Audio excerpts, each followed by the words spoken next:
Yo, yo, yo, yo, yo, what's going on, people? Salute, salute, salute. It's your boy Jay Jordan back again for another live stream. Today is a little different. I haven't done one of these in a while. I don't think I've ever done one of these ever. Just trying something different since there's no WNBA playoffs going on right now. But for those of y'all in the loop in the WNBA circles, you know that GM Jonathan Kolb had his end of season press conference um, earlier today. You know, he made the decision to not renew Sandy Brondello's contract with the New York Liberty.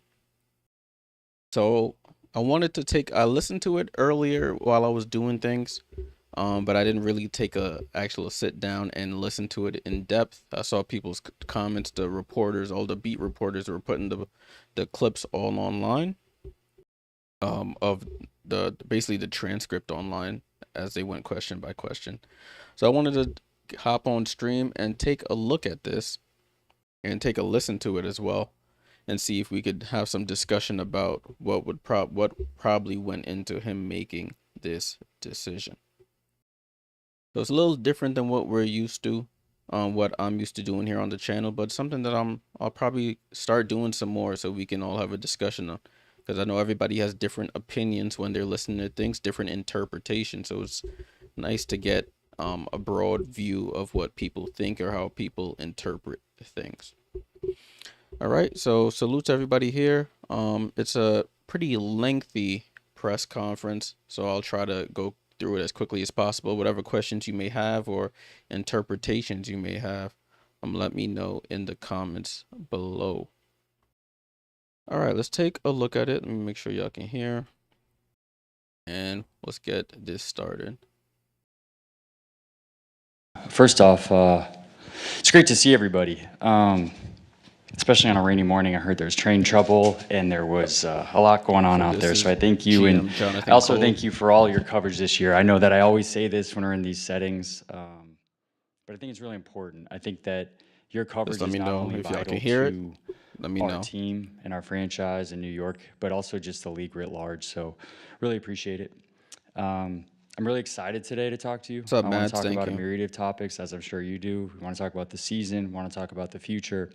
But I don't think that there's a topic probably more pressing than our just to give y'all a heads up. A bunch of the first couple questions, understandably, is about Sandy Brondello. Just to give y'all a heads up. Exercise the option on the contract of Sandy Brondello.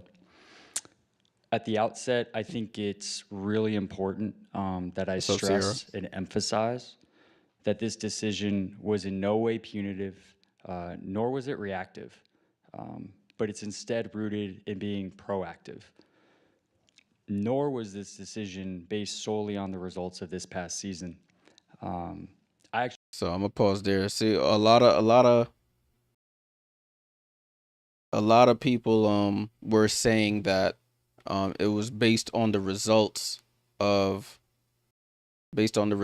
what happened in this past season. But coming from the GM's mouth, if we're to believe what he's saying, he's saying it wasn't based on the results of this past season. So let's continue. I actually think Sandy did a good job navigating this group through uncharted waters, through injuries and a lack of availability. And we've got a great level of appreciation for Sandy Brondello, the head coach, as well as Sandy Brondello, the person. This decision comes after a thorough examination of what the New York Liberty need as we move forward into a future of an ever-evolving WNBA. Very serious thought and consideration was made to retaining Sandy, but ultimately we determined that evolution and innovation is what is needed at this time. These decisions, they're never easy, nor should they be, but often these decisions mark the fork in the road moments for organizations. And before he comes going, he'll emphasize evolution and innovation a bunch of times during this interview.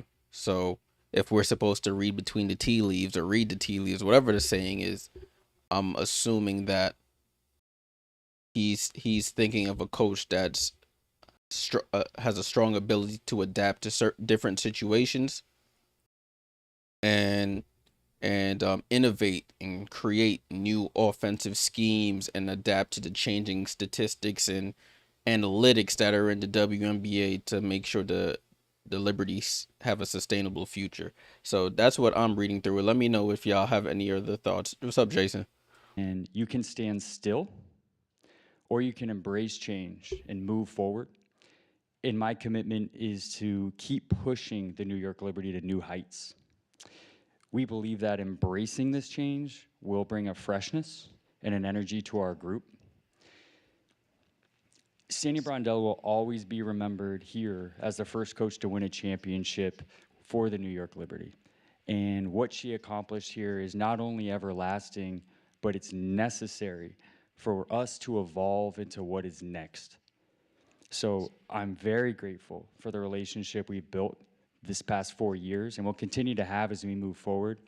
And we thank Sandy Brondello for everything that she's done for this franchise.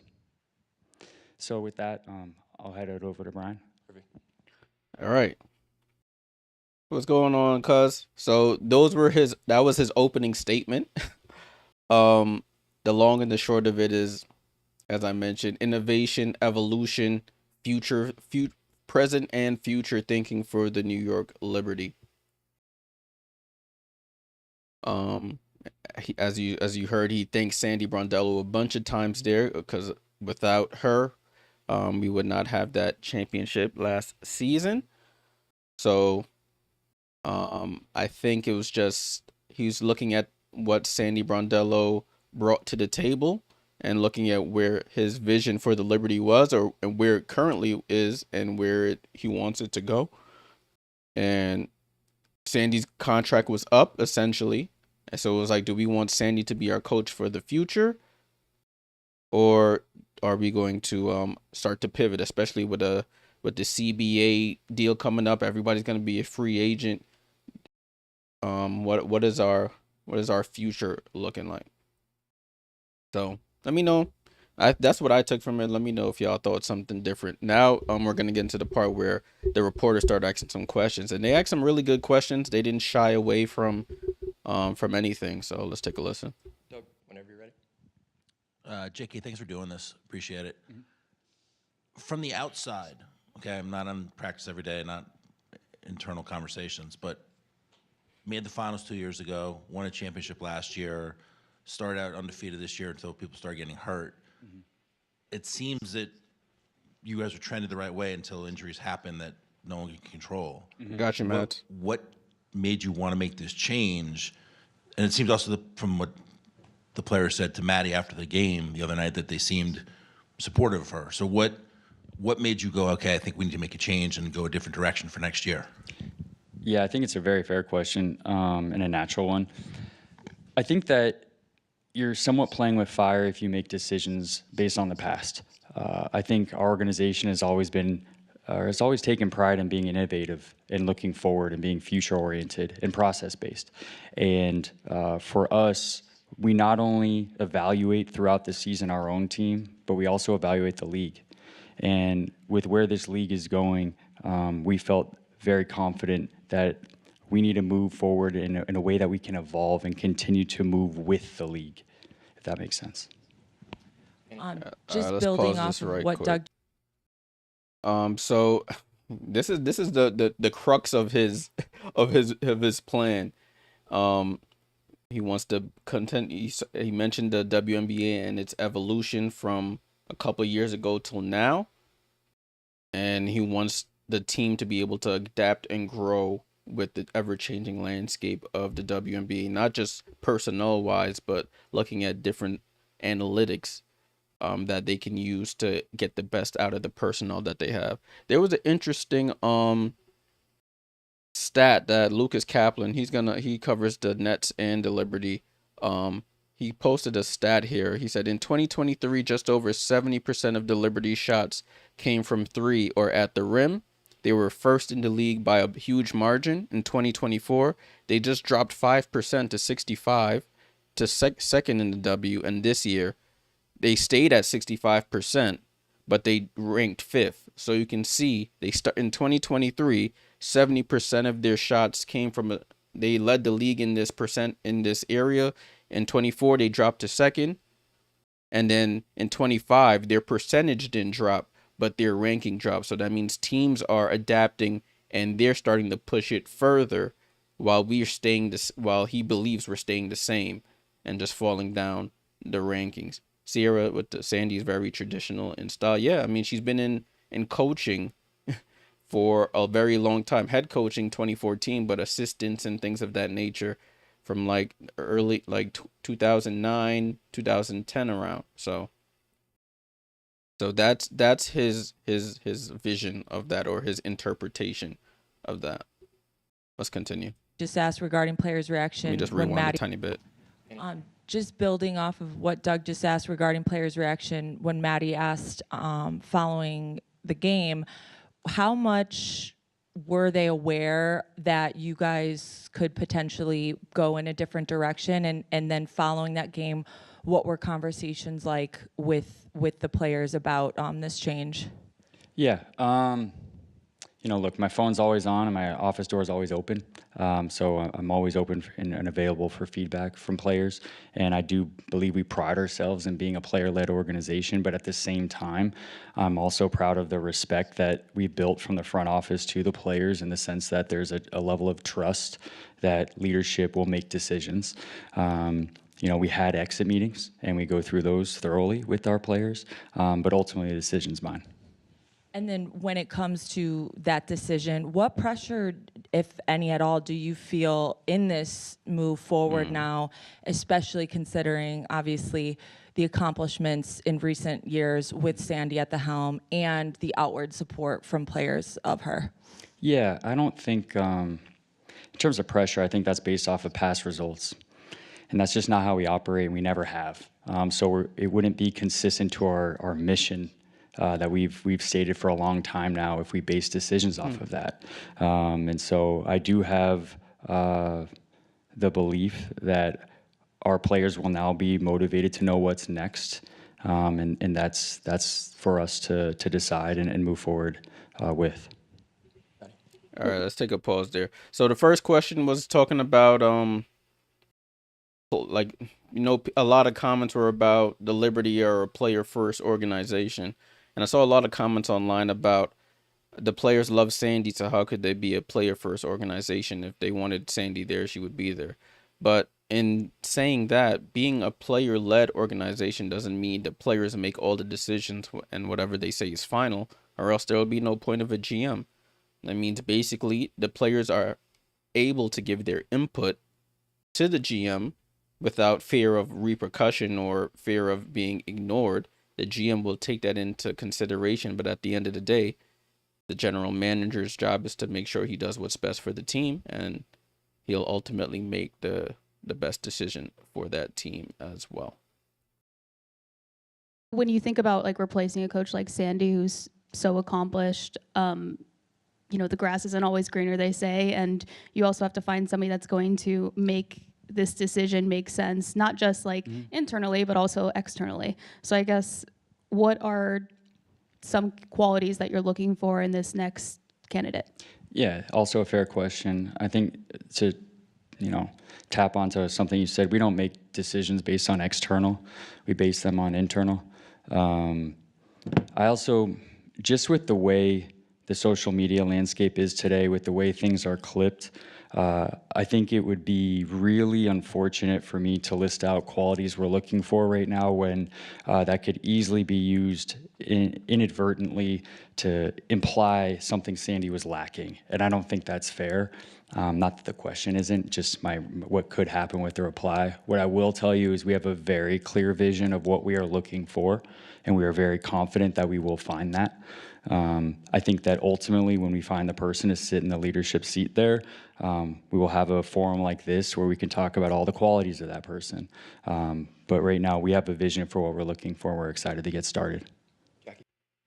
All right. So he did, people were saying he was deflecting or talking in circles here, but essentially the coach literally just got not renewed. So, and she just brought us the Liberty, their biggest accomplishment of their existence. So it would be unlike him, because I've listened to a few of his press conferences. He's not the type to go. I don't think in any professional setting it would be okay to go back in and rag on somebody who helped you accomplish a goal, even if it ended in the way that it has, with them parting ways. So I didn't understand the online backlash about it. He's saying he knows what he wants to value and look for in a coach, and that's what he's going to focus on. It's not that Sandy did not have these. Maybe she had it, just not in the abundance that he wanted. But imagine he said, yeah, Sandy didn't do this or Sandy didn't do that. That sort of throws a wrench in her plans or makes her look bad to other prospective teams that would want to sign her. So I thought that was a solid thing by him, or just a reasonable thing by him to deflect giving the qualities that he's looking for in specific, rather than labeling him off to imply that Sandy didn't have him. Jason, I do want to come back to your comment. I wonder if Stewie and Sabrina would even appreciate an innovative coach. I think they would, because we saw how the free flowing sort of you make your own decisions offense worked, and when you're playing against suboptimal competition, it looks great. The ball's moving around, players have the talent to overcome. But once you get to the playoffs and things start to lock down and people start to focus on people know what you're trying to accomplish, it's tougher to have this free flowing thing, especially if they mess up the first action. Then what's next? What do I do next? And later on in the press conference, he goes into some of the recurring themes that he saw with the Liberty, not even just this season, but in previous seasons as well. Carl Lanning says, I wonder if John Kolb believes the players began to start tune Sandy Brondello out. That happened to her in Phoenix when her time there ended in 2021. That could be a thing as well. We'll never know for certain, but that could be a possibility. All right, let's continue here. When Stewie spoke to us following that loss, she talked about how collectively, the franchise and players on the team didn't perform at its best this year. And I'm just curious what you learned about what came as a result of some of the decisions that were made throughout the year, and what you're going to keep in mind when you think about your growth as the general manager of this organization. Just want to answer it so I'm understanding. When you say decisions, what are you referring to? When it came to roster hardships or not, when it came to bringing Emma over, just all the different things that happened this season. Yeah. This gets interesting because I learned something during this part as well about hardships that I didn't really understand before. So take a listen. I think, to go back to the start of the question, every season is important to learn. This is a living organism when I'm talking about the New York Liberty and an organization in professional basketball. And in no way is this a lost season. And in fact, I said something similar to the group after Game 3 in Phoenix, that we have to learn from this. And during the season, there were many opportunities to learn. I think there's basically 4 segments of the season, starting with the first 11 games. You just take them in those 11 game segments. What we learned, the first thing I think, is we have a really resilient group. I think that was exemplified incredibly well in Game 3 in Phoenix. This team really did battle. In terms of roster hardships and things like that, I think there's a massive misconception about how those work. And I think for good reason and understandable reasons. I don't think it's explained to the public really well, and maybe to yourselves. Hardships have a lot of complexity to them, in the sense of, for the situation we would have been in, we would have had to attach 2 injuries to those hardships. And what you do is you lock in the amount of games that those players will have to miss.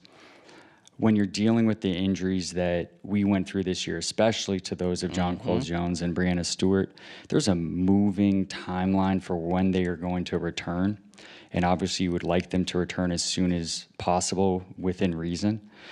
We didn't feel comfortable that collectively, if we brought somebody in that they would, one, play, and two, be worth potentially pushing back the return dates of those players.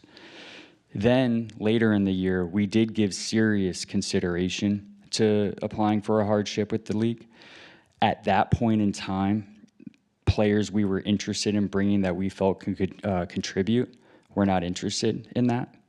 And Damn. other players sought out other opportunities with teams that would have had a longer stay and be able to prove themselves in ways that maybe means something more for their future in the WNBA.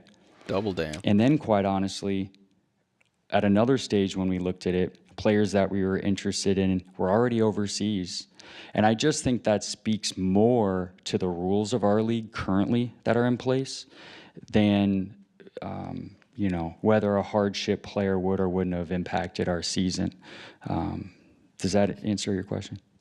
Yes. Yeah, so he said a lot there. So when I first listened, I didn't understand how the whole hardship contract situation worked. I thought, oh, we go under a certain amount of players. You just sign a player who wants to come, and that's your hardship. But you have to attach the injuries on your team to the hardship. And then let's say, especially like he was saying, such a moving timeline with don't know exactly when John Quall's going to be good to come back. Don't know exactly when Stewie's going to come back. So you don't want to attach a hardship to that. They happen to come back earlier, and then I guess it jams you up as a GM. Also, when I was saying, damn, like people, players that they wanted to come didn't want to come because they know they possibly won't even get any play time because the players we have now are not even getting any play time. He also talked about players already went overseas because they're like, I'm not going to sit here and wait for a potential hardship contract. And even if I sign with you, I might not get the opportunities that I would probably get overseas to play and show my skills. So I'd rather go overseas where I know I'm guaranteed minutes, guaranteed play time, as to come sit on the bench of the Liberty for 7 days or however many days and possibly can get on the court. So he gave us some insight on how those hardship contracts works and even when they wanted to get a hardship contract, what the obstacles were there. Jason said, you bet he's talking about Sims. I did want Sims. I said I wanted Odyssey Sims there as a point guard, as a backup point guard, but it fell on deaf ears. Sierra said this dude seems good at media. I guess as a GM or as somebody who's representing a franchise, I guess you have to be. But some people still struggle in that area, and I think he has a law degree and all these other things. So, I don't doubt that he's very eloquent and very has a way with words, as they say. Let's continue. If I could follow up, when it comes to this core group, when in Phoenix we were able to talk to Stewie, Sabrina, and John Quell, they expressed that they want to continue and run it back. I guess I'm just curious, how much confidence after your meetings with them do you feel that they want to be back here? I have the utmost confidence that they want to be back with us. You used the phrase ever You heard evolving that. WNBA. Just what do you mean by that? Yeah, I think that the game is changing rapidly. I honestly don't even know it's the same league as in 2023. I think that we're seeing a basketball style on both sides of the ball that is rapidly changing. Sorry, I had to pause. I should put a evolve counter out there, an evolve and adapt counter for how many times he says the word evolve. Let me rewind it a little bit. I think that the game is changing rapidly. I honestly don't even know it's the same league as in 2023. I think that we're seeing a basketball style on both sides of the ball that is rapidly changing. And I think that will impact our decisions, not only that we made recently, but also roster as we look at our build and making sure that we are not standing still and we provide the right ingredients for whomever sits in that coaching seat to cook with. I think that you're seeing our three-point attempt rate, our free throw attempt rate dropping as respected to the league.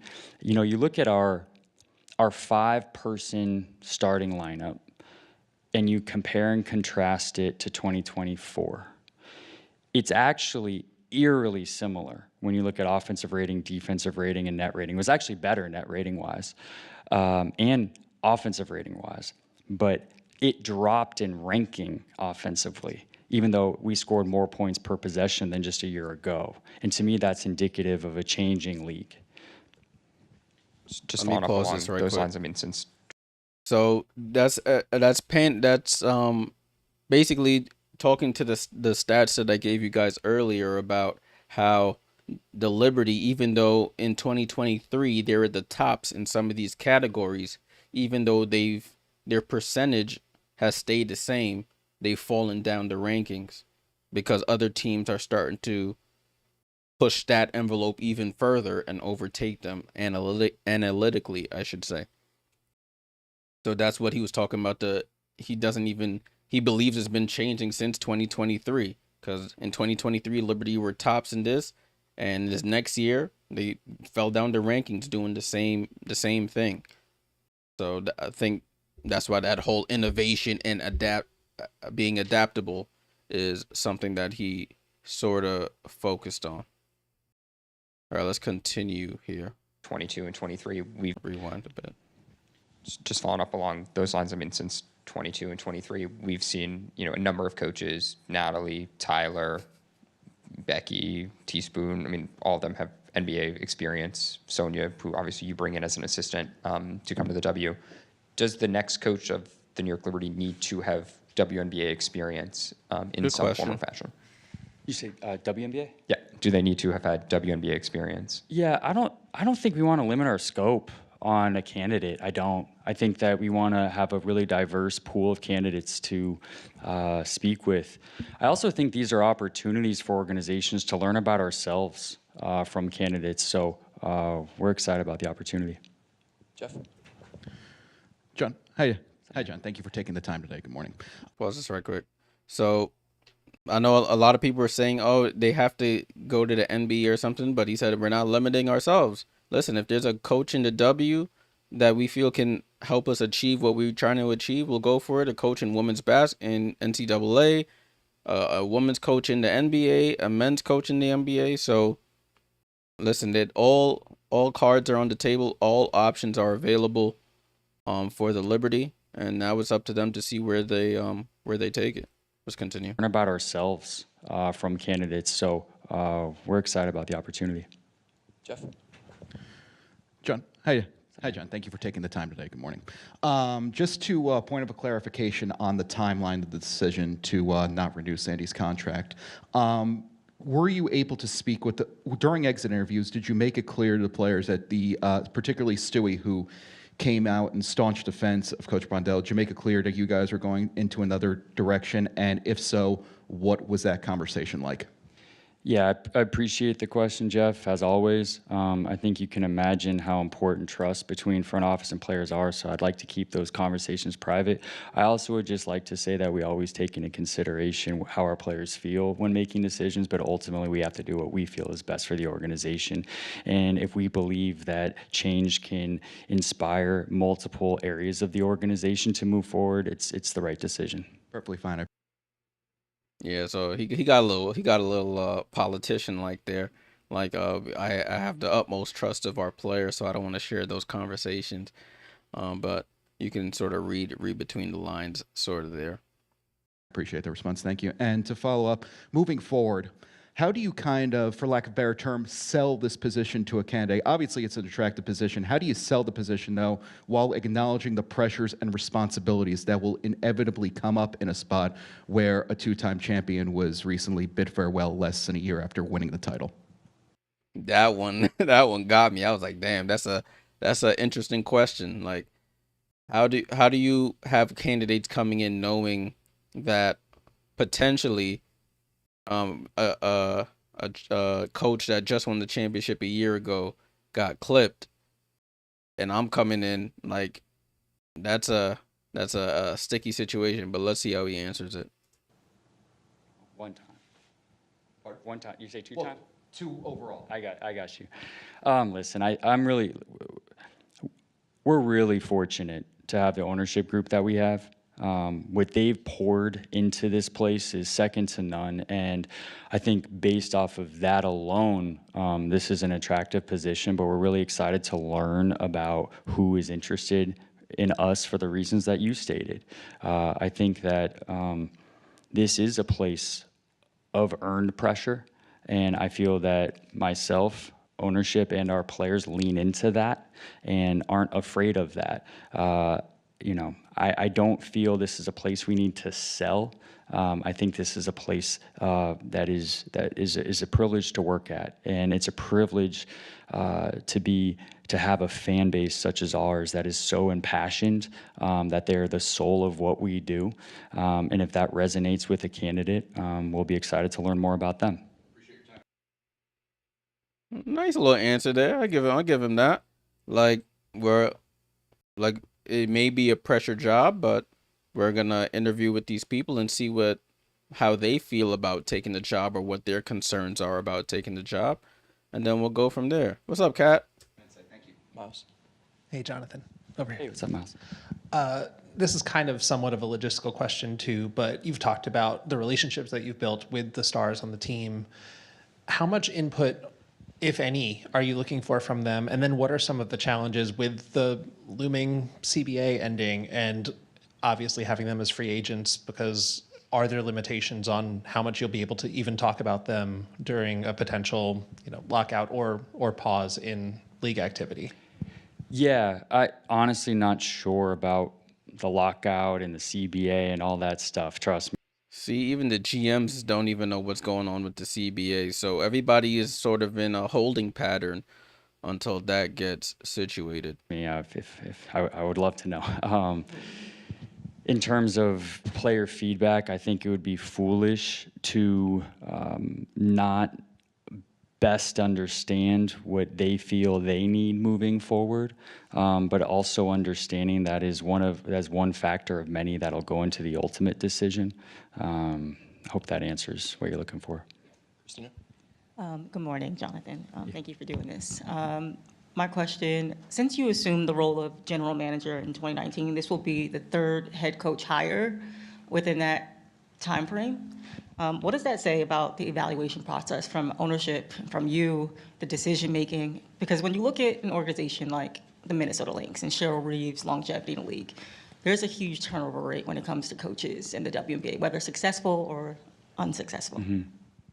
Yeah, I think that Cheryl's kind of set the standard in the WNBA for exactly that, not only longevity, but success. I think when you go back and you look at the Lynx records over the years, there's some real down years there. There's under 500 records, but they also had that dynasty run where they won every other year.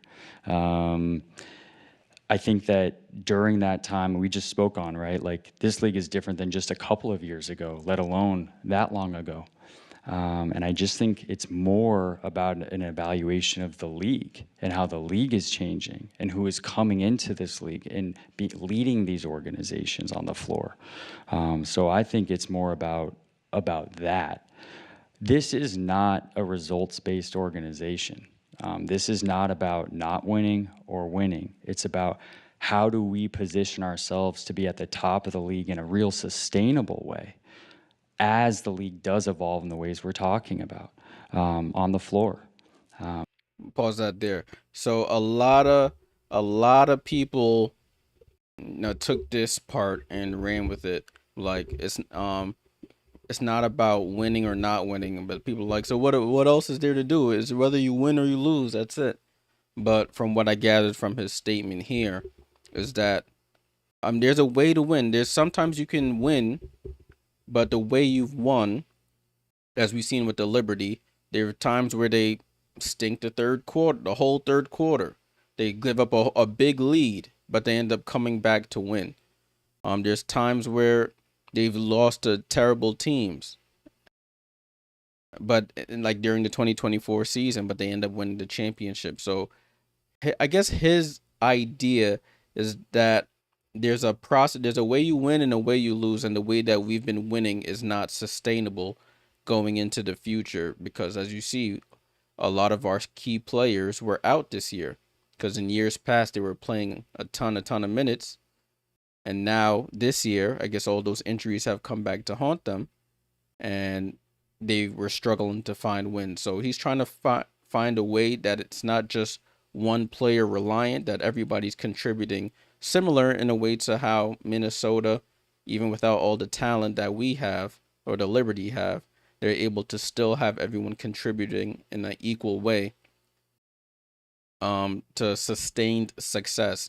Like he said, it doesn't always result in winning or losing, but you can see the positives and the trajectory of that method of coaching or thinking. We position ourselves to be at the top of the league in a real sustainable way as the league does evolve in the ways we're talking about on the floor. So for me, I think, in terms of Cheryl, I think she's exceptional, and I think that she's set the standard in that regard. But I think it's more indicative of the league at large than anything else. So do you believe that Sandy couldn't do that long term? Do I believe Sandy couldn't? Yeah, this question was off that's mic. not something I'm even comfortable going into. I think that for us, we feel really confident that we need to evolve. We need to be more innovative right now. We need to be more adaptable right now. Those are things that are really important for us. It's a situation. Part of my job is to make sure that we're somewhat bulletproof in the way that we prepare, the way that we adjust in game, and the way that we approach a season. Our goal is always to be peaking as the playoffs begin, and there needs to be a proper cadence to that preparation to get us into that position to ultimately be successful at the end. And that's what I'm talking about when I'm talking about process, right? It's not about the end, because so long as we go about what we're doing in a very intentional way throughout the season, health withstanding, some luck withstanding, I think that we'll be in position to do what we all are here to do. Lucas. So that question that was one of the reporters asked, I guess the mic was taken away from her or had moved on to the next person at that point. She basically asked, did you not believe that Sandy Brondello was the coach, could not be the coach like a Cheryl Reeve to take you, be that coach, to be that long-standing force there? So that was the question that was set off mic, and he said he didn't really want to go into it, and then he went into the same things that I said he would say a lot: evolve, innovate, and adapt. Those are the three key points you should take away from this the search for a new coach, and the next level for the team is evolve, innovate, and adapt. And he repeated that a ton throughout this. Sierra said they don't know their roster until the CB is negotiated. Yeah. I actually don't have a Sandy question. It's wow. Not. I feel like we've covered a lot there. Sabrina's season was really interesting. Even the last 3 years, right? It's like no matter what backcourt partner she plays with, it kind of says a lot about her Sabrina question. usage. Sloot, Benijah, or Leo, whoever you want to say, and Tosh. And I was kind of wondering, why do you think that maybe she and the team didn't reap the benefits that she did playing next to Sloot in 2023? Like, I know shooting luck and injury luck, but when you look at, and not an indictment on Tosh, but the Sabrina-Tosh fit, like Sabrina ends the year shooting 29% from three. I'm just curious what you made of her season, her offensive usage particularly, and how that informs your decision about who to play around her usage going forward. That's a good question. Yeah, it's awesome question, Lucas. I think that it's something that we're always evaluating is what is the best backcourt partner for her. And really, how are we planning to use her moving forward? And that's something we have been and are currently discussing. In terms of the Tosh pairing, I don't know that we really solved the off-ball production opportunities with Tosh in ways that were conducive to creating success for Sabrina. I don't know that we got her a lot of clean looks this year from three that, she's one of the best shooters in the world with immense gravitational pull. And I just think that there's ways that we can continue to evolve there. In terms of the partner, I mean, that's something Evolve. we're really looking at. I think there's consideration of, is it time? Is it time for Sab to be at the one? If so, what does that partner look like? And so these are all things that we've been considering and we'll continue to consider, and it also will be heavily influenced by whomever assumes the eventual head coaching role. All right, let's pause there for a Ben second. already. So that was the Sab question. So the long and the short of it is basically y'all brought in multiple people for Sab, Sloot in 23, 24, and Natasha now in 25. She's played beside Benijah in the previous years, Leo as well. And this is the part that got a lot of people up in arms about Tosh. Because even the reporter Lucas, he was like, not an indictment on Tosh, but Sabrina shot her worst percentage from three playing next to her. So, what's the deal there essentially? And he said we're looking at everything. We're evaluating year to year. So you saw in 23, it worked a little bit with Sloot. And Sloot is really a pass first point guard. She's not really an outside scorer. She can shoot from the outside a little bit. She can drive to the basket a little bit, but at the time she was 35 years old, 34, 35, she wasn't the best shooter. So putting Sab at the 2, her at the 1, they would just leave Sloot at the 3-point line. And then you saw what happened in 24. They ended up benching Sloot and starting Leo with Sab at the 1. Now this year they bring in Natasha to play the 1 and put Sab at the 2. I'm not blaming Natasha for the way Sab shot this year, but you could still see the spacing was off because Tasha's not a 3-point shooter either. She's more of a mid-range, a driver, and a traditional point guard, and like she likes to pass the ball. But when you're playing next to Sab, if the floor isn't spaced and you just sit camping out on the 3-point line, it doesn't help, especially if you're not a good 3-point shooter. So two things can be true. Some of the fits haven't been the greatest if you want Sab to be a 2. And then when they asked about him moving Sab to the 1, he said that's something that we have to really come to terms with. It's been a number of years now. A couple of these choices haven't worked ideally the way we want. What do we decide to do? Do we move Sab to the 1 and bring somebody in who's like a real like go-getter at the 2? Or do we keep Sab at the 2 and have her play sort of a combo guard? So that's that part had people in like, that means Tosh is not re-signing. He said it didn't fit the way he had hoped, but he did say that the next coach would come in and probably provide those ideas on how, if anything, it could possibly work in the future. Because as we know, everybody's a free agent. All the big names are free agents. Only people left on this roster are Leo and Nyara that are signed. So if the next coach comes in and the next coach is like, actually, I don't think Tosh is the right fit. I want to get somebody like I'm just throw out a name, a Marina Mabry, a Ariel Atkins, or a 2 guard to keep Sab at the 1. Then they'll probably go in that direction. If not, then we may see her back. But I know a lot of people have grown attached to Natasha. And while Natasha is great, I mean, I can see the fit issue there with the spacing. If Sab's going to have the ball damn near all the time, it puts Tosh hanging around to the perimeter, and that's not her strong suit. Maybe that was the way Sandy coached them, but if another coach can make that partnership work, then we're not discussing anything next year. Assumes the eventual head coaching role. Hi, Jonathan. Ben already touched on this a little bit, but in terms of the themes of evolution and innovation, kind of a two-parter specific.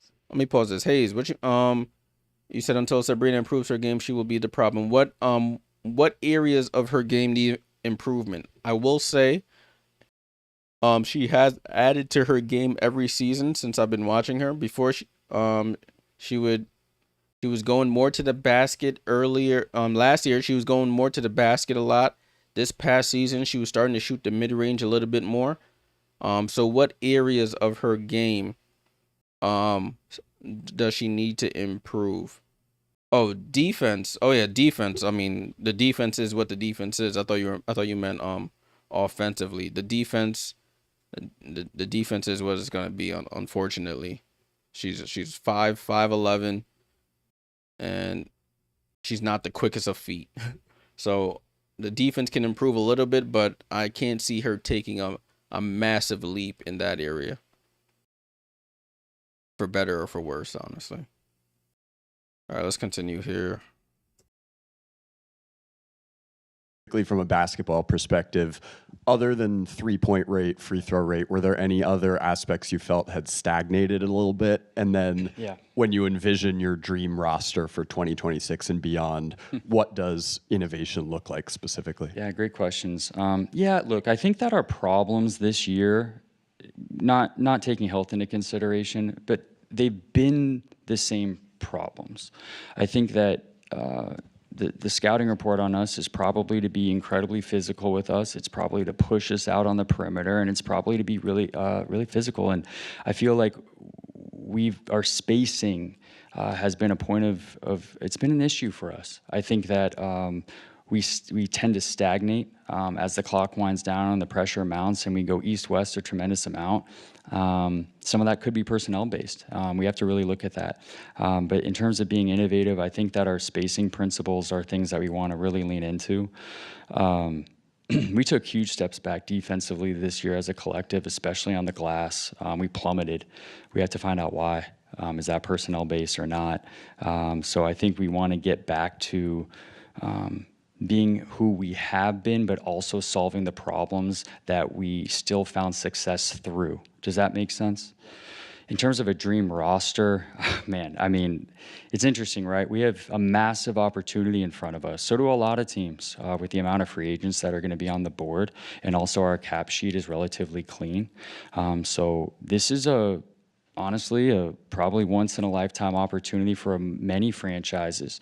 And I also feel that the next, I don't know what the contract lengths will be, but I'm just, 3 to 4 years, the WNBA future is going to be decided in a matter of weeks, meaning like when ultimately free agency kicks off. So the answers to those questions will be, forthcoming in the wintertime. All right. So he said some things there. The last part about this might be the one time in W history that you get a clean slate.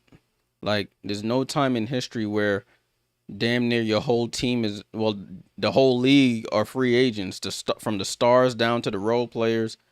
There's been, I don't remember a time in history where there's been such a free-for-all here. So once the CBA gets figured out, then I guess it's a GM's freaking like a heavenly place, like the place they want to be, where they're able to go out there and basically try and pick the best team that they feel can work, because everybody's been available, instead of having to trade assets for people and stuff.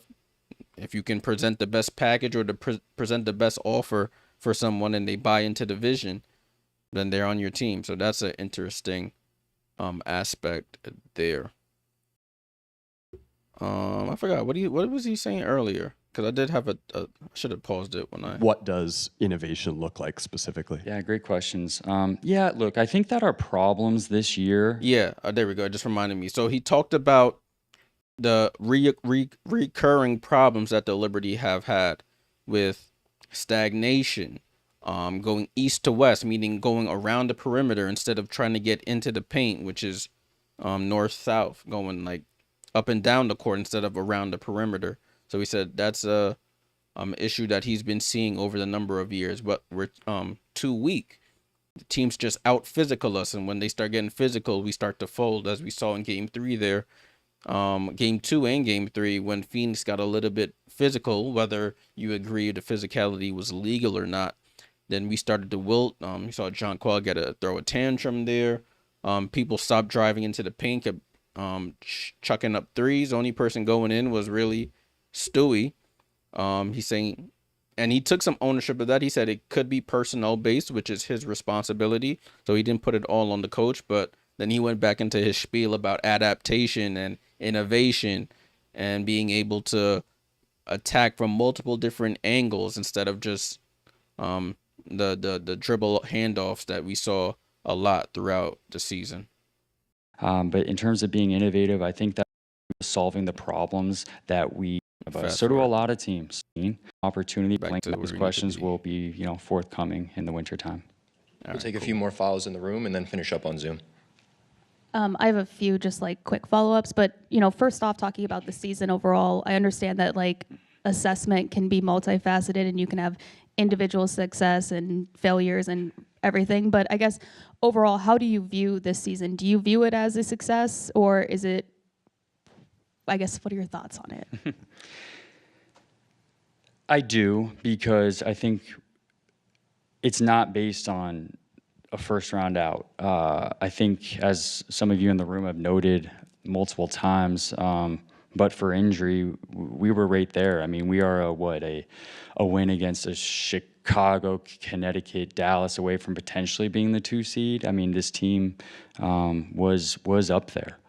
I think it was successful from the sense of resiliency. I think that it was a success in learning who Kennedy Burke is as a basketball player and what she can do in this league.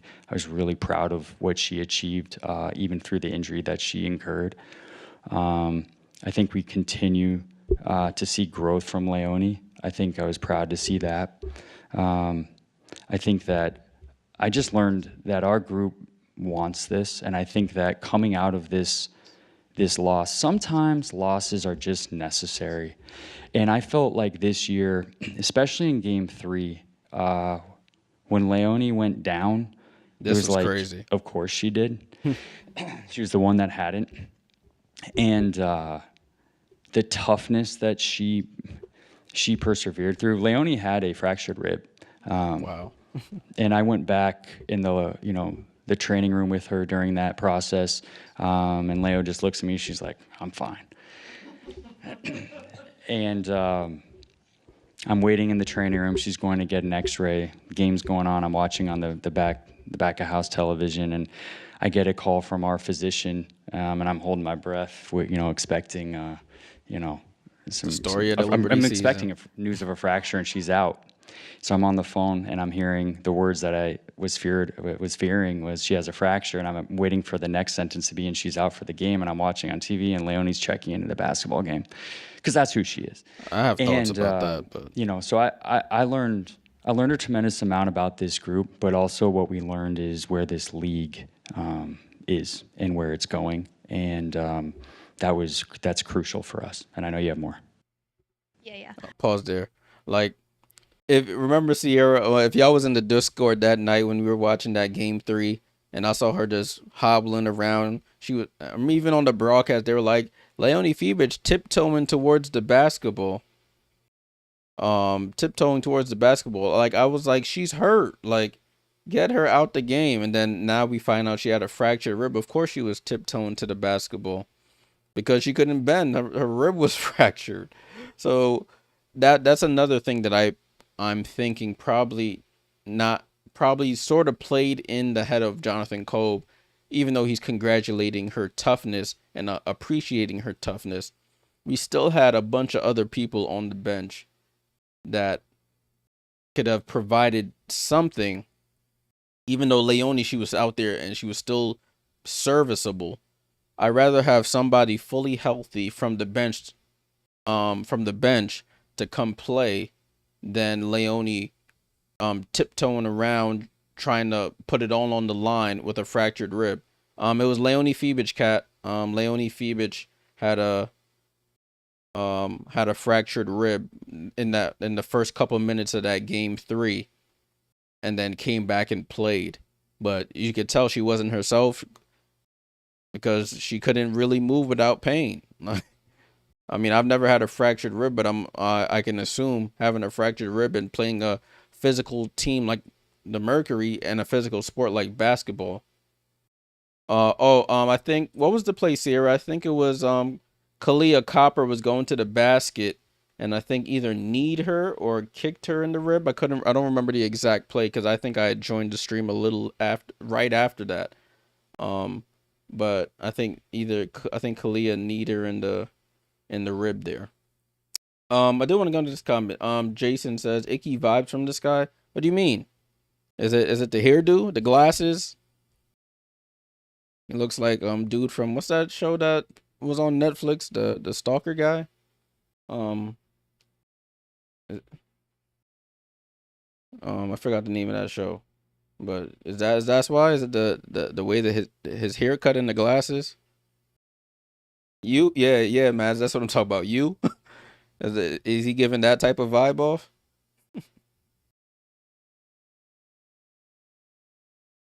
Yeah, let me know. Because I've seen people say that he looks like some sleazy guy. I'm like, damn, not JK, but I'm trying to figure out what gives off the sleazy look or the creepy look. Let me know, but we gonna continue.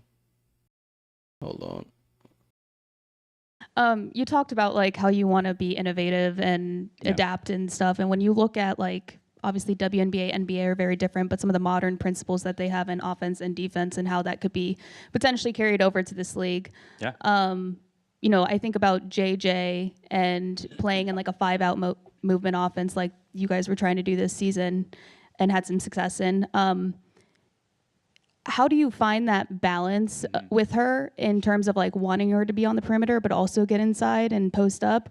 And then also she kind of ran out of gas toward the end of the season. So, obviously my next question has to do with Nyara and, what is her status and her off season look like? And do you think if you have maybe a more trusty backup, reliable backup center, JJ wouldn't run out of gas next season? Yeah, those are good questions.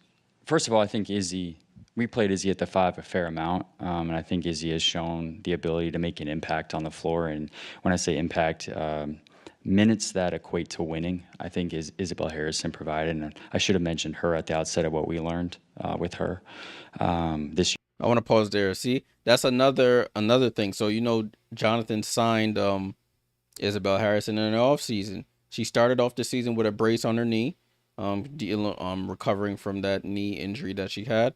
Midway through the season, the brace comes off, and then she starts playing really well. And then all of a sudden, she gets limited to garbage minutes. In Game 3, you saw a lot when JJ just didn't have it. We all saw it. JJ was just out there, just being a big body. There was a couple possessions where she fouled back to back to back, and Sandy just wouldn't take her out and try something else. So that probably, even though he's saying it's not only this season or this result, that probably played in his mind because he brought this Izzy in as a backup because Nyara's not the most reliable with her injury history. And when we're having a player that's out there that just doesn't seem to have it, she was reluctant to try something else and putting in a player that we acquired. And so I think that's a recurring theme of Sandy Brondello led teams is that the starters are here. I'm going to ride my starters. My starters got us here. The starters going to bring us home. But after the season that we've had, you have to rely on the other people that are brought in just to give JJ 2, 3, 5 minutes on the bench, talk to her on the bench, tell her, get her to relax, calm down, and then bring her back in. But no changes were made. We just ran with the 6.5 person roster essentially, and we ended up paying the price for it at the end. But let's continue here. I thought really proud of her progression coming out of a situation that was really difficult for her in Chicago.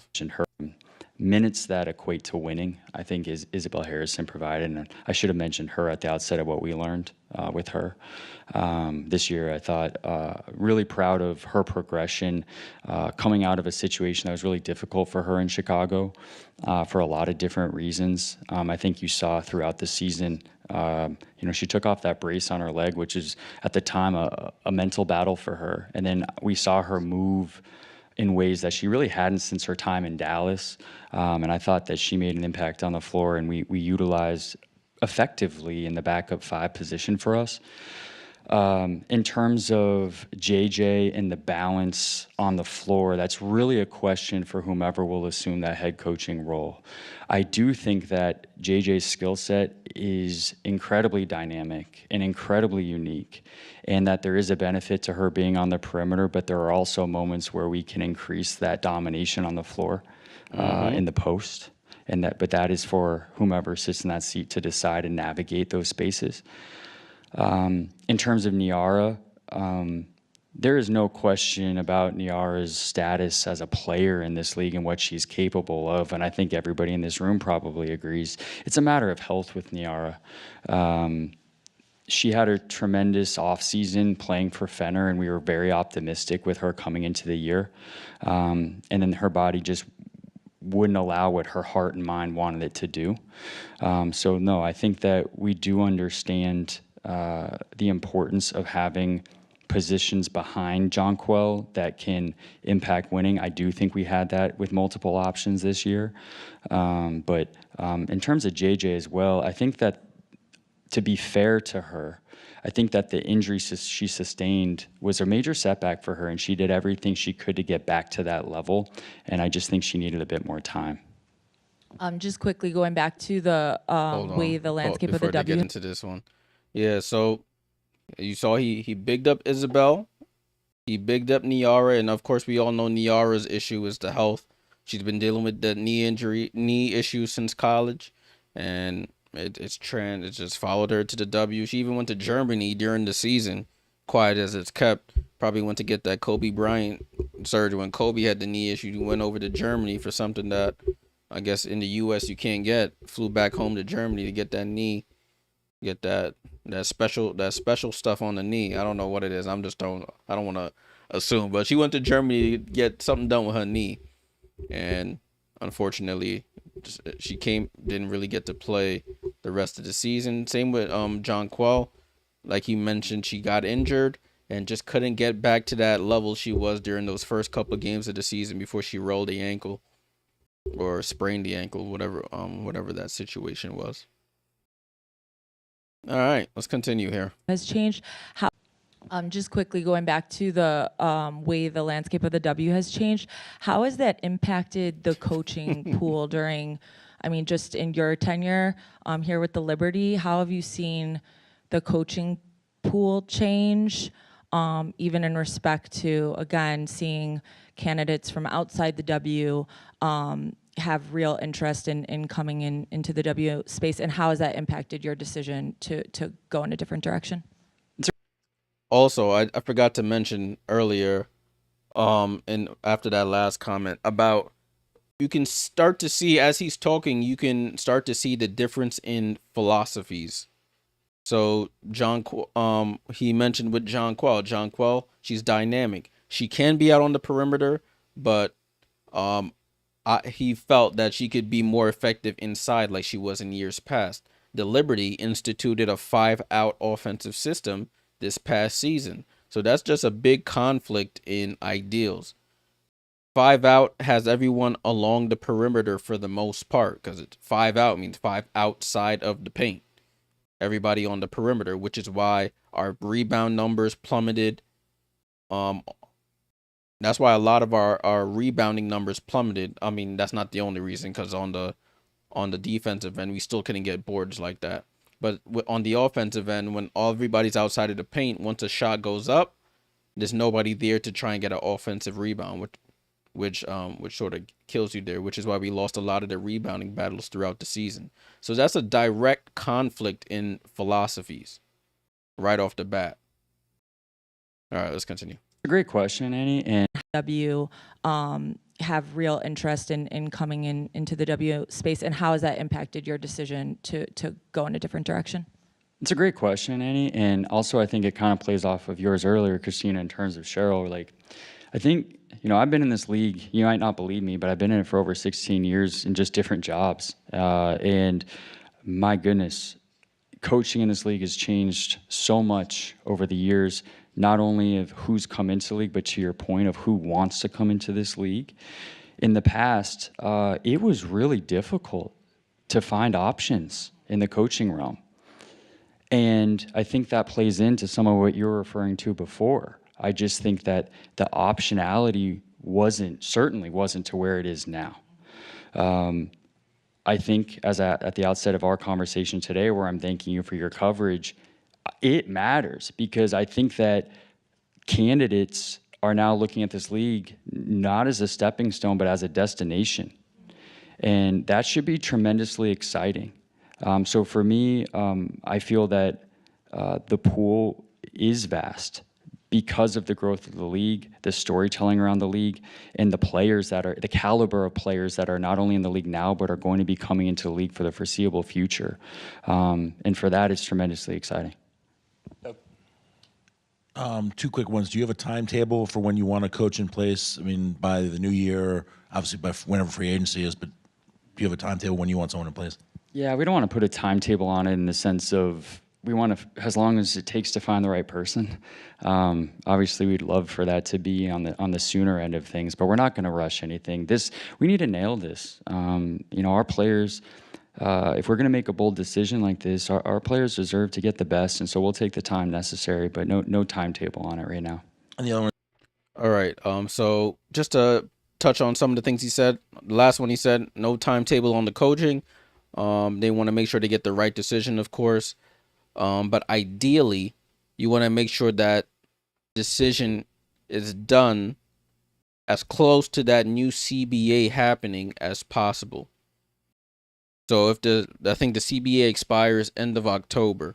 So by the end of October, if they miraculously come up with an agreement and it goes into place, you want to have a coach as close to that as possible, because then decisions have to start being made, because then after that, that's when the expansion draft news will come out, and then that coach will have to determine what they're going to do or what personnel they want to let go and to keep. We don't even know how that's going to go because everybody's a free agent. So if nobody's signed to a team, like, who's there to protect? So we still have a lot of questions that need to be answered in that regard there. Players deserve to get the best, and so we'll take the time necessary, but no timetable on it right now. And the other one is the whole staff gone, or is it just Sandy? Like, if a player wanted to come work out, here's the coaching if they're all staff gone, question. who would they work out with, or is they still around, some of them? Yeah, we haven't gone into all of that. I can share that we are also going to be parting ways with Olaf Lang. I think everybody in this room probably understands the dynamics there.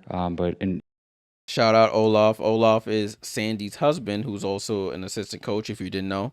So, of course, that's why he said, the dynamics there would be it would be dumb to fire or to part ways with Sandy and be like, oh, your husband can stay, though. So that makes sense. With Olaf Lang, I think everybody in this room probably understands the dynamics there. But in terms of the other coaches, we haven't made decisions yet. Quite honestly, we haven't had the time. We've spent all of our time and energy on this decision right now. Just a quick follow-up. Are you guys working with a search firm? Not right now. It's a good question. Not right now. That could change. Right now, we feel comfortable with the spaces we need to navigate to get contacts and names of candidates. And right now, there is no shortage of that. But should that change, I think that's something we can make known. And in terms of just other injury updates, is there anything else on Stewie, post-season, Sabrina, even Benijah, any kind of health updates in terms of cleanup surgeries, Nyara, going forward with any of the other players? Sorry, yeah. And also, it reminds me, I didn't answer Maddie's question on Nyara's offseason. Nyara's not planning to play this offseason, just to state that for you. Sorry, Maddie, I forgot to answer that. In terms of health updates, I haven't had a chance as of yet to debrief with our performance team to get a thorough evaluation. I think you guys are up to date on the injury that Stewie did sustain, which was a sprain to the MCL. But outside of that, I have no other information. All right, so he touched on Nyara not playing this offseason. Nyara usually goes back overseas. Last year, she was playing with Emma Miesemann and Gabby Williams and them over in Turkey at Fenerbahce, one of the powerhouses over there. Years before, she was playing in Ukraine and stuff like that. So I probably said Ukraine. Yeah, I think it was Ukraine. I can't remember. Praha, wherever Praha is, somebody remind me.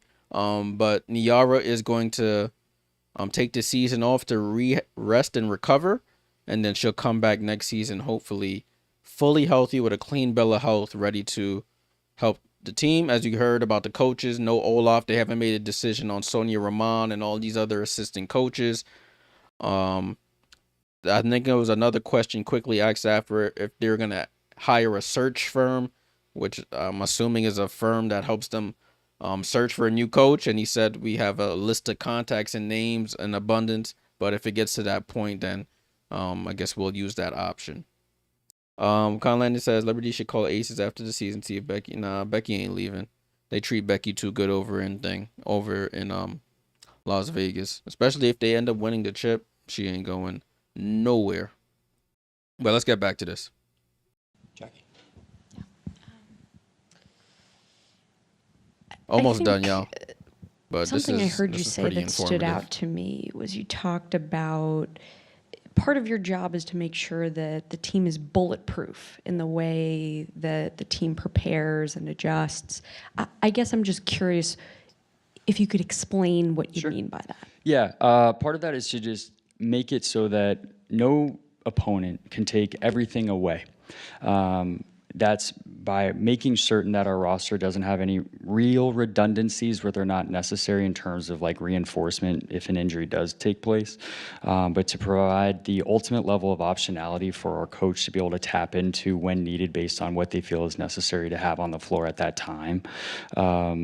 And so that's mainly what I'm meaning, is making sure that we always have the optionality necessary to tap into in whatever situation. No team plays us the exact same way.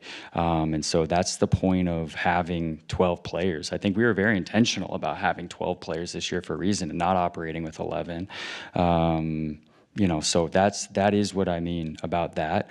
And also it comes in the way of the resources we're able to provide to our players and making sure that we have absolutely everything necessary at our players' disposal, from recovery opportunity, performance team, evals on them, and the ability to get hands on our players and get them back to where we need them to be. So just trying to be bulletproof as an organization to the best we can.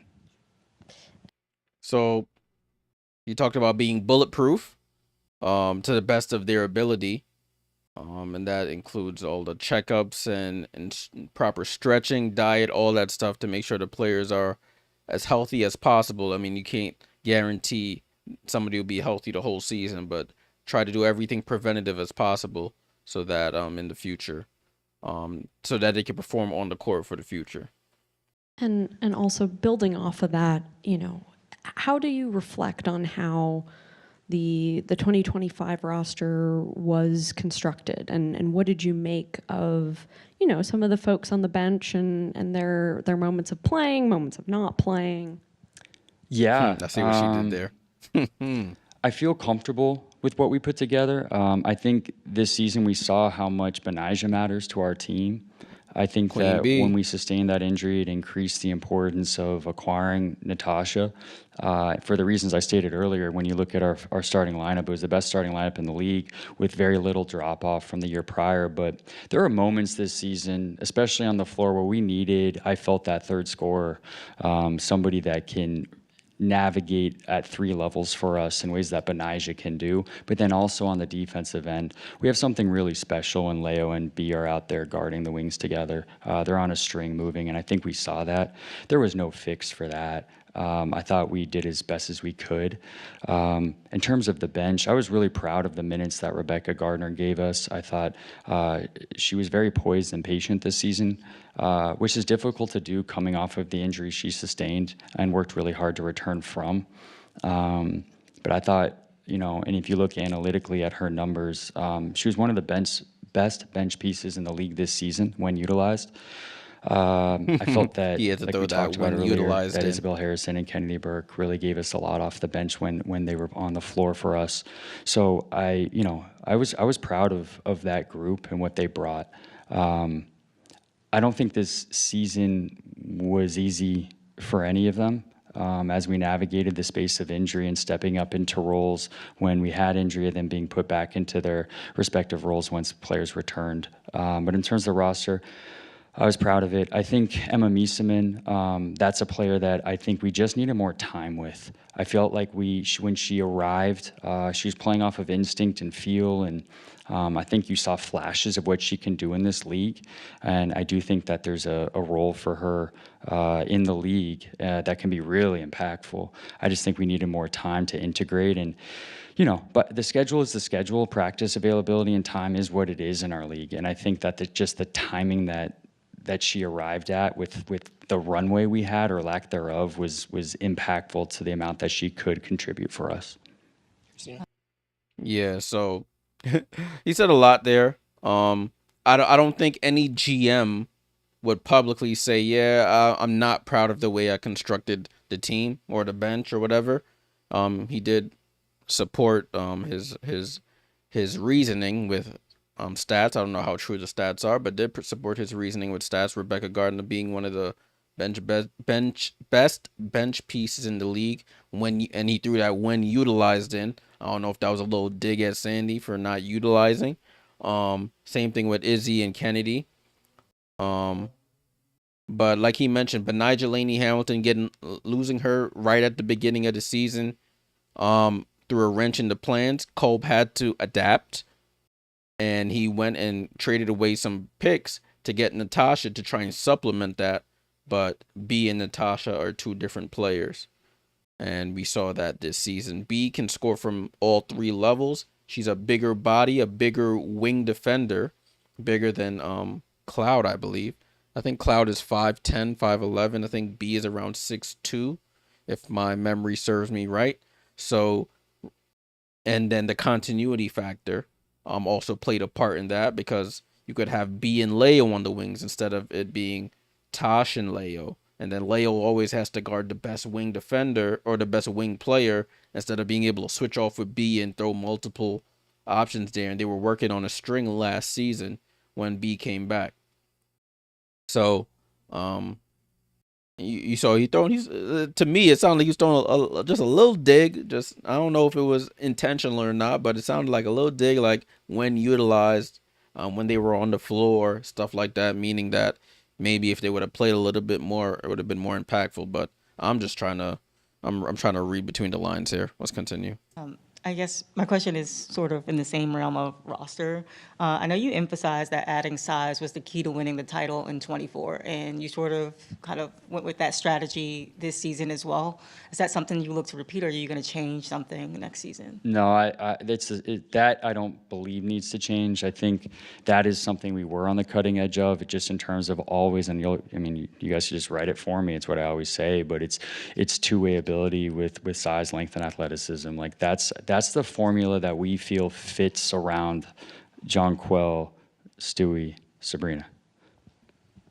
We'll go over to Zoom, starting with Alexa.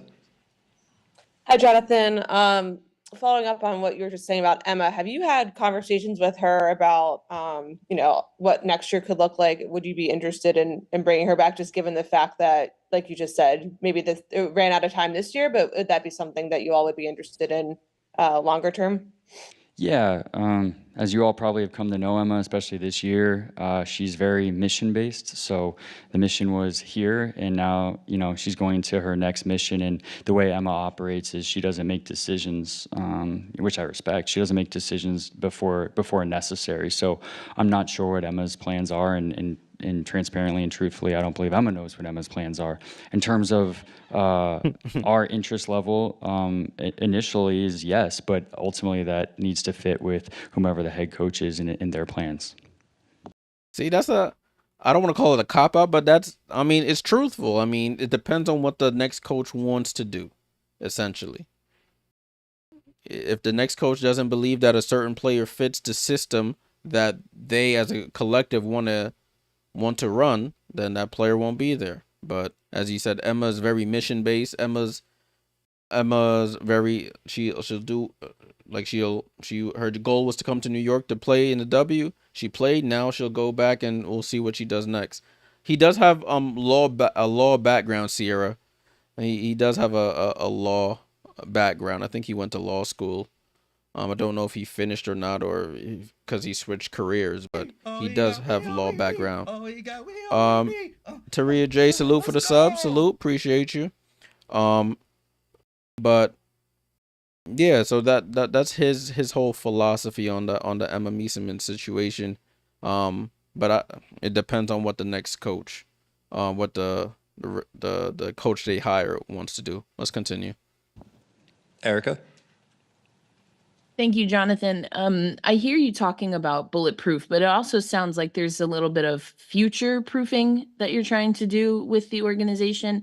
Can you tell us a little bit? Sorry, I always remember what I was gonna say after I start playing the question. He did talk about in that previous sequence about his keys, and we heard all about it last year when you have the switchability and two-way players on the court. So you have John Quell who can outside inside. Stewie, I mean she's not so much outside anymore, but outside inside. Sabrina outside inside. Leo can shoot the three, but very long. Benija outside inside. And they're all, remember, they were touting this whole thing. We have like 4 players on the court, 6'4" and above, length, and athleticism, and can play both ways. So that's always been, and I'll salute him for it. That's always been his goal, is to get that two-way, long, athletic, or just long, mobile players that can play on both sides of the floor and can do multiple things on the court. Hence why we have a young lady over in Spain, Raquel Carrera. We have her rights for a number of years now. She may have come over this season, but I think she got hurt maybe a month before the season started, playing over in Spain. I think she was Leo's teammate in Spain with Valencia, but she didn't come over. And she's another 6'4", 6'3" person who can have handles, who can shoot from the outside and stuff. So that's been his goal for the Liberty, to have a bunch of interchangeable, long, mobile 6'3", 6'4", and above players to put out there on the floor around Sabrina. All right, let's continue now. Future proofing that I hear you talking about bulletproof, but it also sounds like there's a little bit of future proofing that you're trying to do with the organization. Can you tell us a little bit about what that looks like from your perspective as far as the evolution for you and a front office staff? And then also, quick question on the CBA. Given that we are still waiting on some things, does that impact or change what your timeline is, or your to-do list is in the off season? Thank you. Sorry, to go back to the first part of that question. I mean, I don't know that anything, what does evolution mean in terms of front office and all this? Yeah, look, I mean, we want to continue to grow as a front office, but not in the sense of like adding like a lot of head count, but I just think we're very growth minded here. We want to continue to expand our footprint internationally. I think that that's going to be really important as we move into the new rules that will be under with the next CBA iteration. So I think we want to continue to be internationally focused, but also domestically, really across the board. I think we take a lot of pride in getting better each and every year, being able to look across at our opponents and their front offices and making sure that we're growing in that respect. In terms of the CBA and how that changes the to-do list, I don't think it changes anything. We have to be ready, and I don't know to the extent you're aware, but that's something we're planning for next season always, like during the season. And so we've been actively preparing for this off season, and we're going to continue to fine tune those plans. And when we know what the rules are for expansion and free agency, we'll be ready to roll. Thank you. All right, cool. So we heard that bunch of talk. I want to come back to this question. Are any of these W coaches from Europe? Yes, Connecticut just signed a coach from Europe this past offseason, Rashid Mezian. He was the coach of the Belgian national team. So that is the only coach that is from Europe. So we have in Connecticut, we have a European coach. In New York, she was Australian, but she's been in the US for a long time. Atlanta was from college. Washington was an assistant coach in the W. Minnesota, Cheryl, she's been around. Chicago was an assistant in the W with the Aces, Tyler Marsh. You have Dallas assistant with LA, Chris Koklanis. In LA, it was a college coach from Utah, Lynn Roberts. Seattle was Noelle Quinn. She's been in the league for a while, assistant and stuff. Golden State, an assistant with the Aces, so from the W. Who am I missing? Las Vegas. Becky was an assistant in the NBA. And I think I touched on every team. Indiana, Stephanie White, been in coached in college, assistant in the W. So there's only one. Well, as of the teams that were in the league or the coaches that were hired before these coaches got fired, there were 2 international coaches: Sandy Brondello from Australia and Rashid Mezian from Europe. I know he coached Belgium, and I'm not sure exactly what country in Europe he's from. Kat, to answer your question, what is the chat's opinion on the WNBA's future? He speaks a lot about future, but then we hear about the CBA and we see some really juvenile stuff that makes you think, how can this league move forward? Good question, Kat. Opinion on the W's future. I mean, at the moment, we can just say it's up in the air. It's been steadily rising. Caitlin, it was rising. Caitlin come in, it took a jump, and now it's continuing to rise.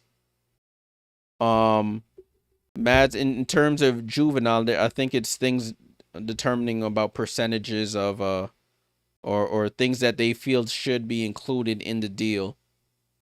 Is what I'm assuming Kat is referring to. Or you're talking of things that are happening on the court in terms of media coverage and how players react to certain things. Jason, that's a good point. Fans controlling the social media narrative is going to be a barrier. That is a possibility as that could be a hindrance as well. So the league's going to have to balance it. That's the thing with a league coming up in the social media era, I should say, not error as in something wrong, but social media era. You have to navigate these sort of things. The older leagues, more established leagues were solid before social media, and if social media ever dies, they'll be solid after it. Yeah, what happened on the court and stuff. I mean, that's the thing of a young growing league when you have a mixture of ages and differing opinions. It is always going to cause some sort of a conflict, but I believe that at the end of the day, they all want the same thing. They all want these ladies or their colleagues, the players, to make more money playing in the U.S. For this league, the W. So I think at the end of the day, despite what happens on the court, whether you want to say that it can be personal or it's just competition or whatnot, you would think at the end of the day they would come together and want to have everybody on the same page when it comes to growing the league, because growing the league helps their pockets as well. As I said, would having OGs cover the league at a more professional level help? Possibly, but then with everything, you gotta come with the money. You gotta come with the paper. I don't think at the moment covering the W supplements these people enough, especially like these beat reporters that are asking the questions here at the Liberty.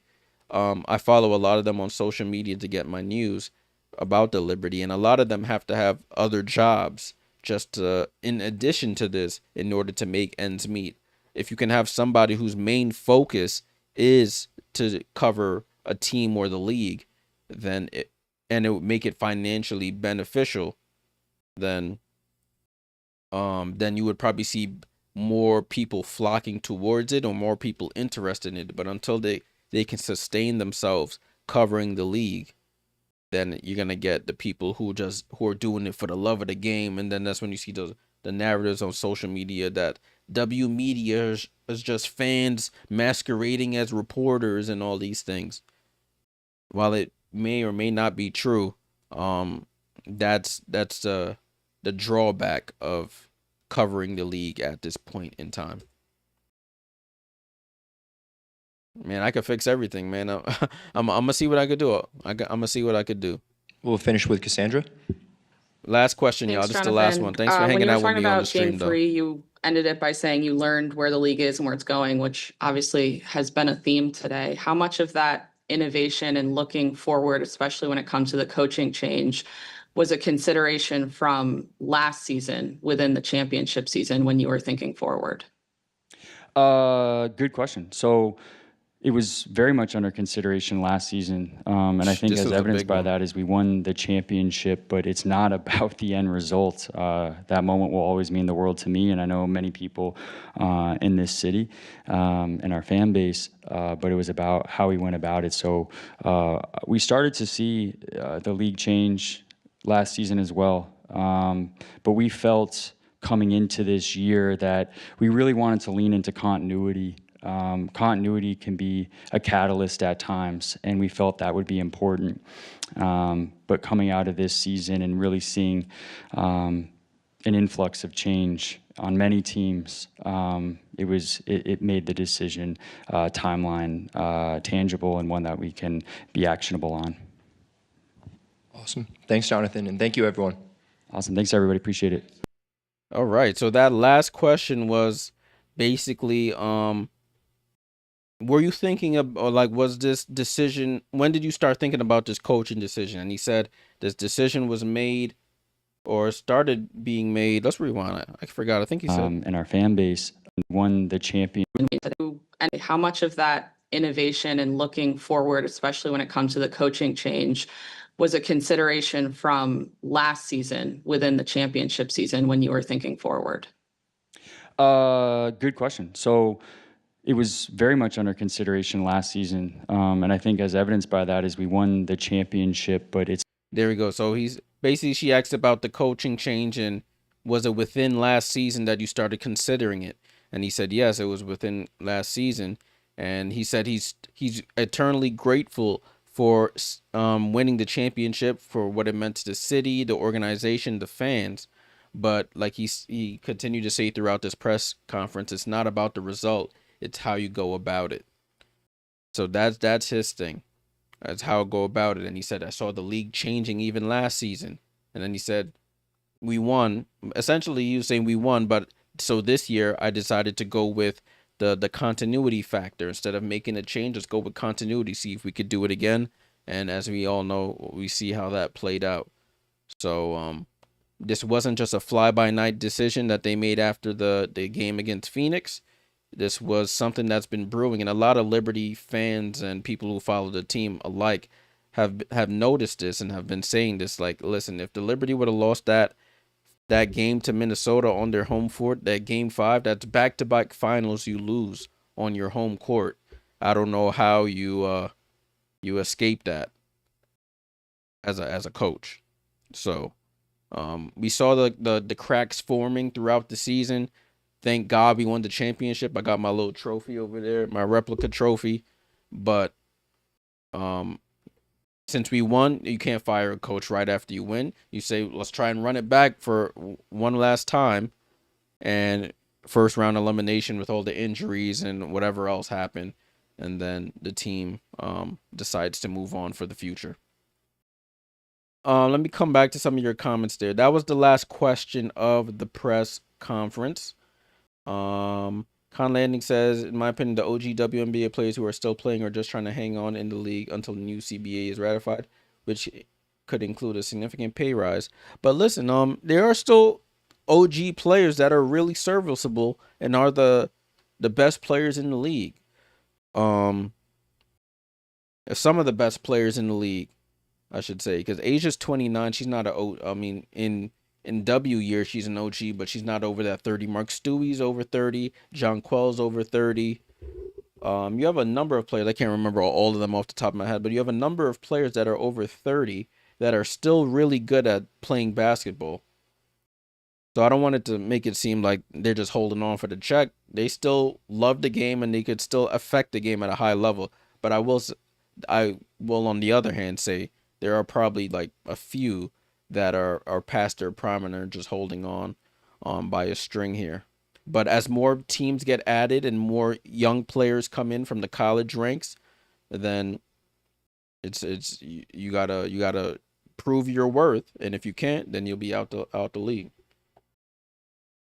When you say, oh, you're saying 35 and up, got you, 35 and up. Jason says the sun sailing the Valkyrie training facility shows the future is bright though. Now they just need to pay the players and Yoda the fans we got. Yeah. Also the Sparks just announced their new training facility. They showed renderings of it online. It looks really beautiful and stuff. So everybody's starting to level up. More eyes, more monetary influence is I shouldn't say infiltrating. It sounds like a negative word, but it's coming into the W, and teams are like, hey, listen, if I look, this team's building a training facility. This team is. If we don't, we could potentially lose out on a free agent we could have got if we would have just invested in our players.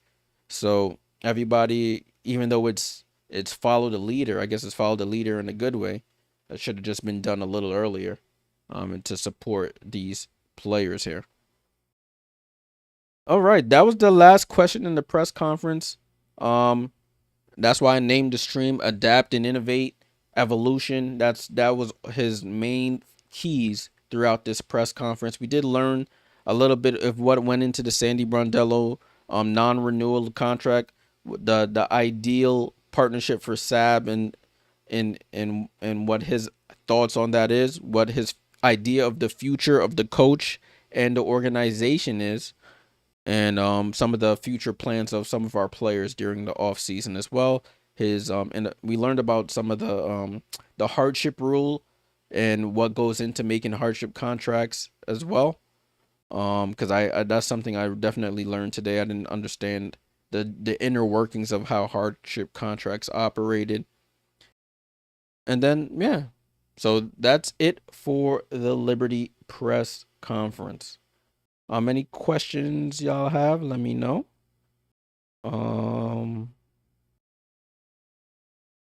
Yeah, I do remember watching a clip in her in that DT documentary about that. She was like the janitor was making more than her in the arena, and she was the top pick. But there's a article about how ESPN sort of hindered the WNBA. One of the executives at the time, he said the W stinks, and he moved it off of ESPN to ESPN2, which back then was a very little used channel, which took away a lot of visibility on TV for people, and the league sort of fell out of the light there. So you can definitely look that up. There's an article floating online. Excuse me, if you're in the Discord, I'll see if I could find it and post it in there. But it's really interesting to learn about the history of the W, how the league was on an upward trajectory. And then this one executive at ESPN who got promoted and didn't like the W, or he said the W stinks and he didn't want it to be on ESPN under his tenure. The commissioner of the NBA, David Stern, went above him to his boss, got it on the network, and then he ended up shifting it to ESPN2, and that's when the league started to lose a lot of viewership. That now they're starting to gain back now with everybody involved in the trajectory, in the rise of women's basketball.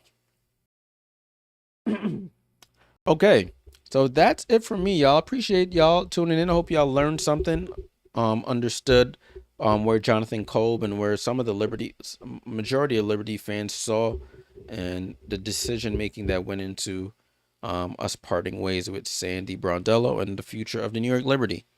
I will not be on stream tomorrow. I'll be in the Discord, so join up on the Discord. We'll watch the game threes together in there. Discord link is in the description and in the channel description as well. So make sure you join up there. I think game 1 is at 7:30. Let me take a look. Haven't even been looking. Don't know what to do with myself without some WNBA. Game 1's at 7:30. It's on ESPN2. Both games on ESPN2. Game 1 at 7:30. Aces Fever. Game 3. The second game, which the Lynx and Mercury. Game 3 of that series is at 9:30. Before I leave, I do have some news with y'all saying the NBA should You should get some coverage with the W and me, Quita, and some people. As of Monday, breaking news. As some of y'all know, I was freelancing, like outside of what I do here. I was doing some freelance work, but now, as of Monday, I'll be working for the NBA in the production studio, doing some work for NBA TV starting on Monday as a full-time job. I used to work for the NBA back in 21. I used to work in their video library when they were in the video library, so I would put tapes in the library and have all the archive footage for people that need to access it in the office. And now I'm going back. One of my old colleagues hit me up, and he was like, "I'm expanding my team. I saw you were looking for a job. Do you want to are you willing to come back?" And I said, "Yeah." So as of Monday, I'm going back to work for the NBA. I'll be doing some stuff for live content on NBA TV. So if my availability is not as much as it has been, that's the reason why, because NBA games are at night, so I may have to be in the studio for that. So that is the news I told y'all I'll have to break to y'all at a later date. I've been saying, but yeah, I'm not gonna be on stream, so I said I might as well do it now that we're talking about that.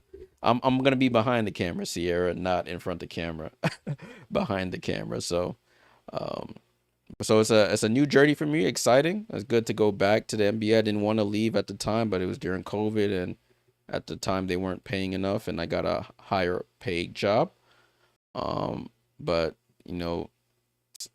everything happens for a reason.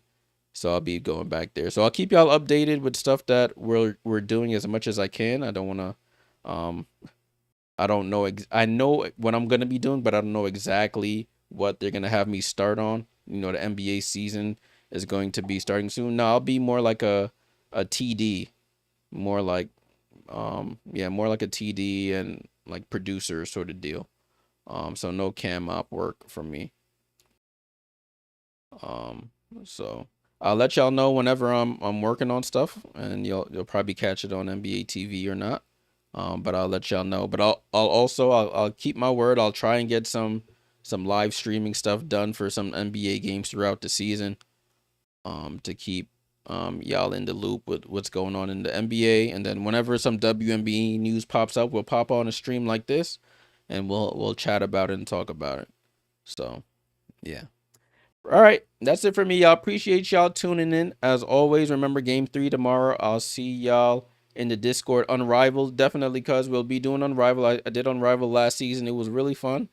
And they're already releasing all the names of the people who are joining. So I'll definitely be doing Unrivaled. I won't be too much in Athletes Unlimited. I'll be doing majority Unrivaled. But I will keep tabs on some of the players that are in AU. All right, y'all. I keep saying that's it for me, but that's really it for me. We were on stream for how long? I was only an hour 45, almost 2 hours, about the same length as a W game. Appreciate y'all tuning in. I'll be in the Discord. Whatever questions y'all may have or things y'all want to talk about, just hit me in there. Have a good night. I don't even know who's winning the football game. Anybody watching that? Seattle winning 14-3 at halftime. Oh, that's terrible. All right, y'all. I'm a holla. Salute.